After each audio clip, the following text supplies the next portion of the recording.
The Scottish optimism that wafted across Munich throughout Friday always felt like a collective hypnosis, a belief fueled by booze.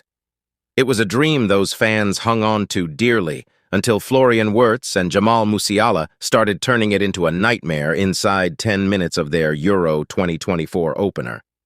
The Tartan Army were under the mistaken impression that this was their party, but it wasn't. Their mortification was that having paid through the nose to be here, many of them might have paid the same again to be anywhere else but Munich. We can think back to those early shell-shocking moments and examine how they unfolded. The wonderful Wirtz allowed space and time by his hesitant marker, Anthony Ralston. Then a second, Kai Havertz running away from Ralston and setting up the equally brilliant Musiala. Wirtz and Musiala took turns to drift over to Ralston's side of the pitch where, helpfully for them, Ryan Porteous also roamed. The Scotland defenders were tag-teamed by two of the most gifted 21-year-olds in European football. Ralston was game but tormented and Porteous red-carded. The German pair moved from right wing to left in search of their prey. Goals 3 and 4 and 5 came later, but the only game that Scotland played after Wirtz and Musiala set the agenda was damage limitation, and they lost that modest pursuit too. Some context here. Wirtz has been the great wonder of the Bundesliga this past season. 18 goals and 19 assists in a Bayer Leverkusen team that lit it up and won the league.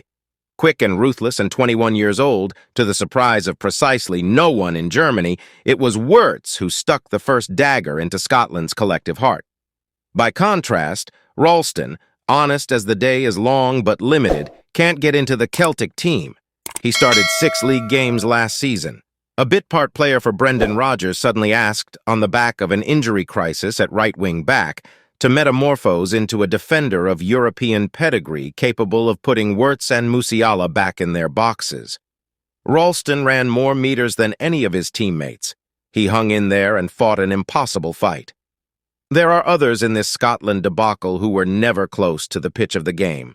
The senior men offered nothing. The experienced players who did so much to get them to this point never turned up. John McGinn was indeed super for much of the journey to Germany, but he went out like a light here if he ever flickered into life to begin with. Callum McGregor and Scott McTominay were bystanders in the German rout.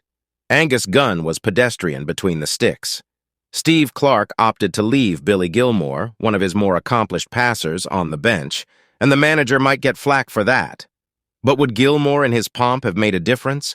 Not a chance. Scotland's malaise spread too far and too wide, and the difference in quality was so embarrassingly deep that Gilmore from the start would have gone down with the ship just like the rest of them. Scotland's feel-good just flew out the window. Clark has a mountain of work to do, a mountain as high as the ski slopes that stand over the team's training base near the Austrian border. He promised that Scotland's lackluster performances of recent times would sharpen up once the competitive juices of tournament football started flowing again. No. This was just a continuation of a theme, a recurrence of frailties that are fast becoming the rule rather than the exception.